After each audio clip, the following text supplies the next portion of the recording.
Hey there, boys and girls. How you guys doing? Ryan Hamer here. Hope you are well.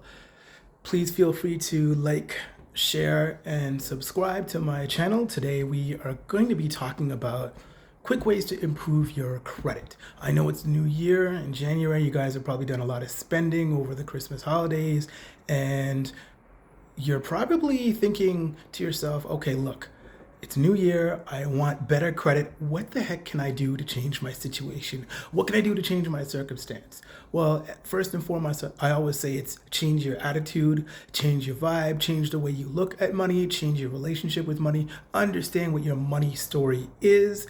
And once you have an idea of what your money story is, whether you like it, whether you don't like it, does it need to change? Is your existing money story currently guiding you on your existing money trajectory?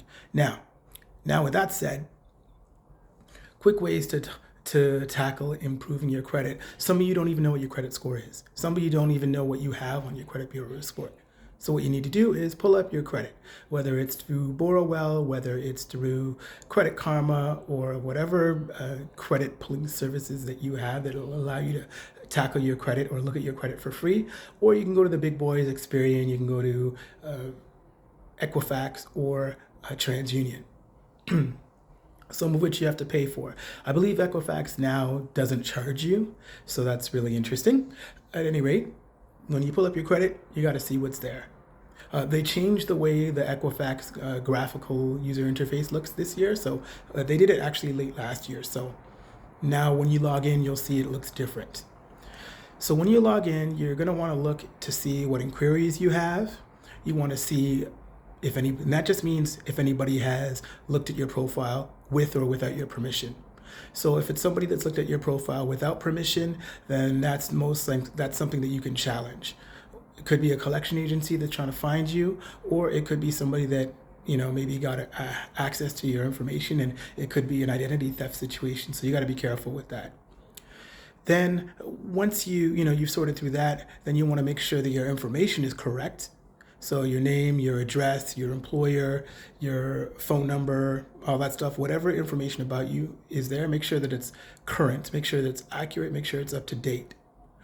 Also, because what some people do is, the reason why I say that stuff is important is because you could have an old address there and you've moved like 5 years ago, right? So if your information isn't updated, then say there are new credit card offers and stuff like that that are supposed to be coming to you, you won't receive them, right?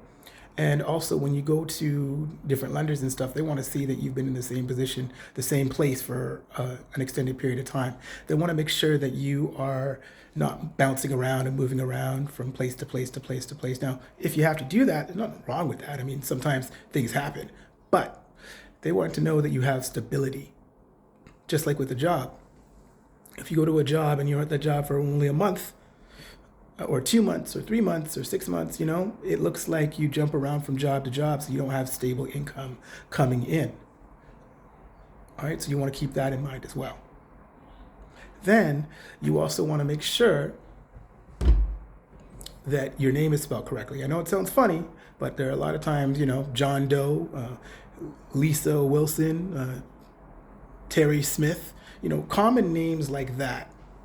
There are a lot of other people that have the same names. So you want to make sure that there's no discrepancies. Make sure that your name is correct, that you have the correct spelling. You're not the only one out there. As much as we like to think we are an individual, you are not the only one out there. So make sure that you check to make sure that your name is spelled correctly. Also, then we go into your accounts. So your accounts are divvied up into several different categories. You got revolving accounts, and you got installment accounts. The revolving accounts are accounts that you can use and then pay back, and they revolve. So if they start at $1,000, a credit card is $1,000, you can use up to $1,000 on that credit card and then put $1,000 back on that credit card before the month's end. All right, so once you do that, and look at my other video when we talk about the different dates, but I'll probably end up doing a different video on why the dates are important as well. So you have a revolving credit card account or a revolving line of credit. You can take all of that money, use it, and then repay it. or take a bit of that money, use it, and then repay it. Great rule of thumb, though, is to make sure that you use less than 30% of that amount of money that's available to you. You'll hear different ratios from using 50%, less than 50%, 40%, 30%. I say less than 20%. Never have more than 20% owing on that revolving account, because then that means that your utilization will be too high. And if your utilization is too high, then that means that you're relying on that particular revolving account. So there was an old commercial that I saw that said, banks are more apt to give you money if you look like you don't need it. And that's the whole thing. Your credit card companies will never increase your limit if it looks like you're using it all. If you're using 90% of it, 70% of it, 80% of it. Don't get me wrong, look, I've been there. I had a line of credit where I've had it sky high, jacked up, and took me a while to get it back down. But the fact of the matter is, with revolving credit, you always have a chance, you always have a choice, and it's just a matter of bringing that revolving balance down to a reasonable level, so that at the end of the month, when the credit card companies look at you, when the credit bureaus look at you, they're like, okay, he's back on level. He or she is back on level, and they're not using the maximum amount of money that is available to them, because it doesn't look like you're thirsty or desperate for money, right? You always want to make sure that you look like you can handle your money, that you don't need it, and you're not desperate for it. So then you have so as I said, those are the accounts that it will be considered revolving. So credit cards and lines of credit and stuff like that. Then we move into installment accounts. Installment accounts are, say, furniture accounts, your mortgage, personal loans, car loans, and stuff like that. Those are installment accounts because you are required to pay a certain amount of money, an installment of the final payment each month for the totality of the loan. So that loan can be anywhere from 12 months, 24 months, 36 months, and so on and so on and so on, up to 24, 25 years, depending on the amount of money that you borrow and the payment structure, the interest, and all that stuff. All right, so keep that in mind. Another reason why you want to make sure that you cover those things off, you pay them every month. You do not want to miss a payment on your revolving or your installment. And if you do miss a payment, you contact them right away to let them know that the payment was missed, and you'll pay it. Some of them may give you a grace period. Most of them won't. They might actually report the late payment right there and then. So if that late payment is reported, then there's not really much you can do about it, unless you beg them for a goodwill gesture and ask them to remove it. Say, look, I've had this account for, 5 years. I've never made a late payment. I just had a situation, I got COVID or something else happened or whatever. And they might give you a break. Same thing with a credit card. They might give you a break and remove the late payment, but not always. One late payment on your credit card constitutes to your current payment history, and it looks bad because you missed that payment. So that can hurt you. You could have been paying that card for 6 years straight, and you miss one payment, and it just completely screws you. It completely messes you up. So that's something that you have to keep in mind. All right? The other thing that you have to keep in mind is they don't have to remove it. There's no obligation for them to remove it if you ask them nicely. So that's another thing that you have to think about, right? A lot of people get into the misconception that a creditor or a lender is obligated to remove a late payment or a delinquent payment. No, they don't have to do that. You simply go to them and you can ask them to do that, but they won't necessarily do it. They don't have to. It's not their job. It's not their obligation. You are the one that's obligated to make sure that you pay that debt on time. Another thing about installment payments is a lot of people get messed up when they go and they get a furniture. They get like a couch or something, or a bed or something like that. They go to the store and they say, oh, you know what? We can give this to you for 12 months without making a payment. And you think, okay, that's great. Yeah, let me jump on that. I'll have this furniture, I'll have this TV, I'll have this whatever, this doodad, and it'll be in my house and everything is great. So it's in your house and stuff like that, and you have it there, and 11 months roll around, and you're like, oh, shucks, I got to start making payments. Well, you had 11 months prior to make payments and pay it off. The trick is, it gets messy, because this is what happens. A lot of people will forget and then think they have the money and then don't have the money, or something comes up and then they end up paying sky high interest payments because you have 12 months with which you don't have to make a payment. So if you don't make that payment, then you're good to go. And then you just make the large payment or whatever and you're clear. However, the other issue is once you make that arrangement with the institution, they say, yeah, you don't have to pay us for 12 months. What happens is they actually open out an installment loan debt in your name. There's no payments going towards it, but it shows up on your credit bureau report as a loan. There are no payments though. It's understood as an installment loan. So here's the thing, that kind of looks like you can't make a payment on the thing. That looks like certain types of installment loans are okay, and other certain types of installment loans they don't really work too well for you. So here's the thing, when it comes to that couch, you can't pay for a $600 couch over 12 months. It looks a little funny. So say you mess up that payment, then that ends up hurting your credit bureau report, right? Also, what happens if you do pay off that payment say you pay off that $600 couch in 2 months? You pay it off and it shows the loan was only open for 2 months. So that installment loan was paid off in 2 months. So that kind of looks a little funny too. And I'll tell you why. Think about a car. You get a $50,000 car, and normally that will be about like 60 months to 70 months.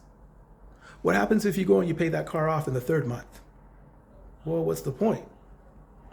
Right? Yeah, you pay it off, but you pay it off too short. That's not helping your credit because you're missing those 67 months of positive credit history that could be appearing on your credit bureau report.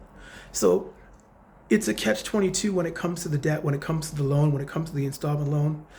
You have to determine how it will work for you.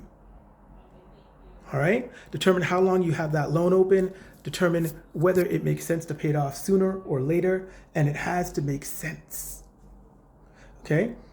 Then we get into your collection section of your credit bureau report. You may or may not have any collections there, but if you do, that's going to be another video that we talk about, where we talk about what to do if you have something in collections. Actually, I did do another video about that, and how to pay it off, when to pay it off, why to pay it off, why you shouldn't, why you should. There are implications as to why you should look into paying it off and why you shouldn't. If, for example, depending on how close to 7 years you are with that debt, it may automatically fall off your credit bureau report.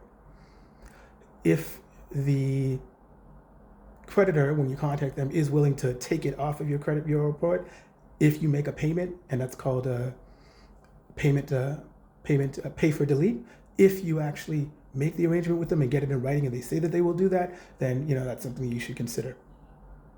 All right, so there are different ways to go about it. There are things that you should look at and see on your credit bureau report, and make sure that there are no collection items there. That's important. Make sure there aren't too many to recap, make sure there are no collection items there. Make sure you're paying your installment loans on time. Make sure you're paying your revolving credit items on time. Make sure that you're keeping them at a low utilization rate. That's very important. Make sure there are not too many inquiries on your credit bureau report. That means like you're not going out and applying for too much credit at the same time, because that'll hurt you too. And the reason why that will hurt you is, think of a party. If you see the same guy going and trying to talk to all these different girls, he's going to look thirsty. He's going to look desperate.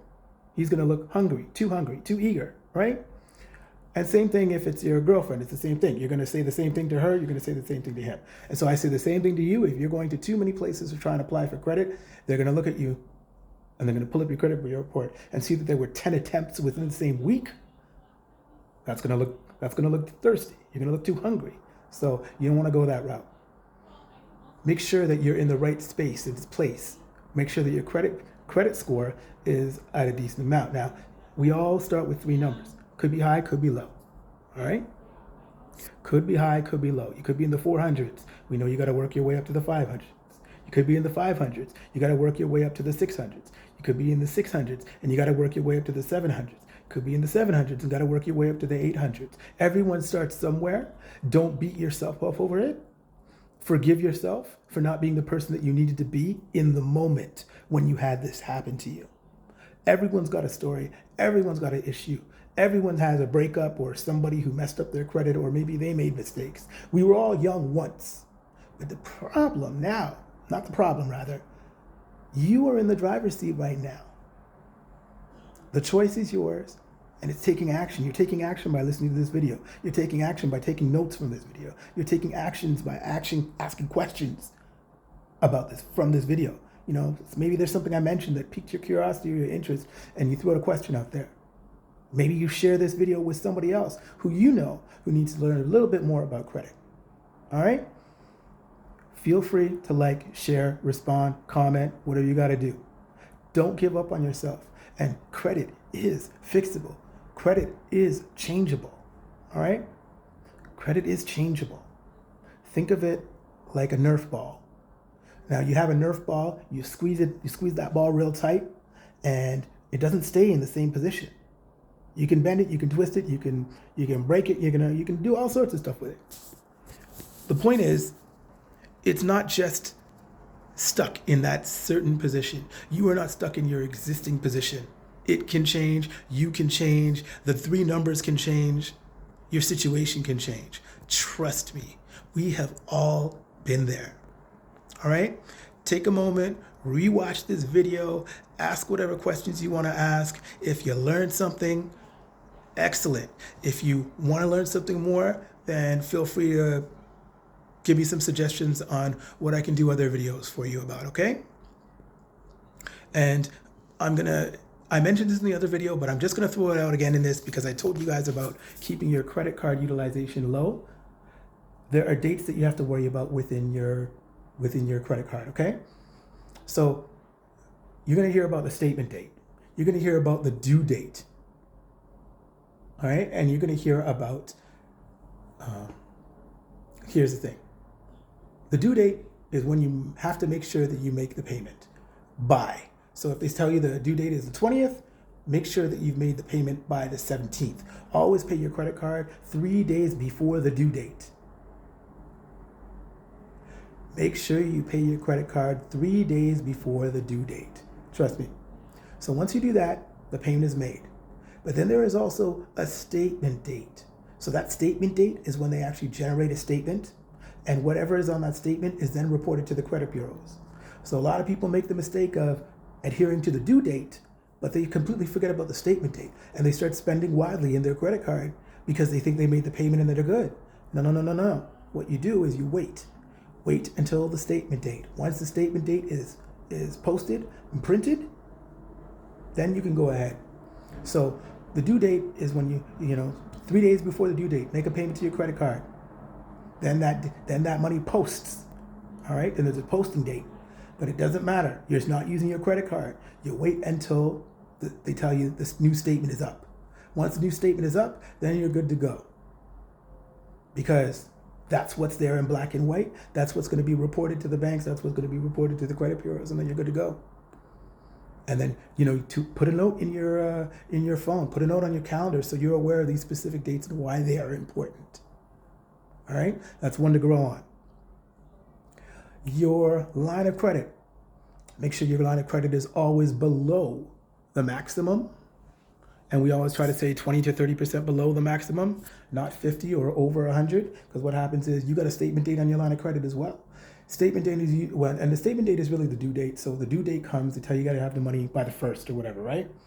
But that's when the snapshot is taken. You take a snapshot, and then they realize, oh, shucks, you're over, you're maxed. Never do that. Always make sure that you have a good amount of buffer room within your line of credit, because what happens is sometimes they take the payment and it puts you over the limit if you're too close. So you got to keep that in mind. All right? Thank you so much for taking the time to watch this video. I hope that you or someone that you love and care about has found some value from this video and gotten some tidbits of information that you might not necessarily have been aware of before. And now you know how to apply this information so they can better you and benefit you. Also, this was for people, this information was for people that have some credit. Now, there are some of you out there that do not have any credit, and your credit, either you're just starting out, you're 16, 17, 18, and you're wondering, okay, well, where do I begin? There are a couple of things that you can do. We call it piggybacking, First one is piggybacking. If you have an older brother, or if you have an older sister, or somebody who is willing to co-sign for you, means you get a car and you can't apply for it yourself, so they co-sign with you, for you. And you're going to be making those payments, but they're the ones that's going to be responsible for it if you mess up, if you miss a payment, or if you don't do what you're supposed to do. So that's where the responsibility comes into play. Because you never had any credit cards before, you never had a loan before, you might not know the importance of responsibility. And if somebody is putting their neck on the block for you, you can't mess them up. You have to make sure that you maintain those payments, but that can help you build your credit. Somebody that has great credit may have multiple credit cards, and they might be able to put you on as an authorized user. Or they might be able to apply for a credit card with you as joint. That way you get the credit card, they get the credit card, and it helps to build your credit because your name is on it. And that's reflecting on your credit bureau report. So that's something that you can look into. Not very many people will be willing to do that with you and for you. Because one of my 10 credit commandments, that's another video coming down the way, where I say, thou shalt not co-sign under any circumstances. So this kind of breaks that rule a little bit, but there are some people that are willing to do that for you. Okay? Also, a secured credit card. A secured credit card means if you got $500, you can go to a bank or an institution that will be willing to offer such a credit card, and you put that $500 down, and that $500 will back the credit card that they give you, and they'll get a credit card worth of $500, and you use that credit card, and they hold that $500 as a surety against the card. And maybe eventually down the road, if it's a bank that does this for you, they'll be willing to release that $500 and give you a regular credit card, provided that you show that you can use that card responsibly. If you don't go to a bank, you can go to Capital One, or you can go to Home Trust Visa. This video is being filmed in Canada, so those are two that I know of off the top of my head right now. If you come across any others, you can throw them in there, and maybe I can look into them for you as well.